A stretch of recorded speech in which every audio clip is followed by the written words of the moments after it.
تو علامہ ڈاکٹر محمد یاسر رحمان صاحب آج کے حوالے سے گفتگو کر رہے تھے، اتحاد اتفاق ایک دوسرے کے حقوق ادا کرنے کے حوالے سے، یا اللہ اس پر ہم سب کو عمل کرنے کی توفیق عطا فرما، پوری امت مسلمہ کی خیر فرما دے۔ حج شریف کا مہینہ ہے اور الحمدللہ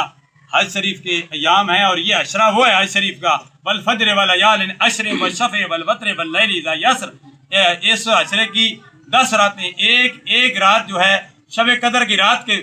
مترادف ہے، اسی طرح دن بھی جو ہے رمضان شریف کے دنوں کے مترادف ہے۔ بڑی برکتیں ہیں، بڑی فضیلتیں ہیں ان دنوں کی، ان دنوں میں روزہ رکھا جائے، رات کو قیام کیا جائے، اللہ کی یاد میں توبہ استغفار میں گزارا جائے۔ یا الہ العالمین ہماری ان دعاؤں کو جو حرمین شریفین قبولیت والی جائیں ہیں، جو حج شریف کرنے والے حجاج کرام وہاں دعائیں کر رہے ہیں، کریں گے، ہماری ان دعاؤں کو ان دعاؤں میں شامل فرما دے۔ یا اللہ وہ دن بھی دکھا اس ماہ مقدس میں، ہر طرف وہاں آوازیں بلند ہو رہی ہیں، لبیک اللہم لبیک، لبیک لا شریک لک لبیک، ان الحمد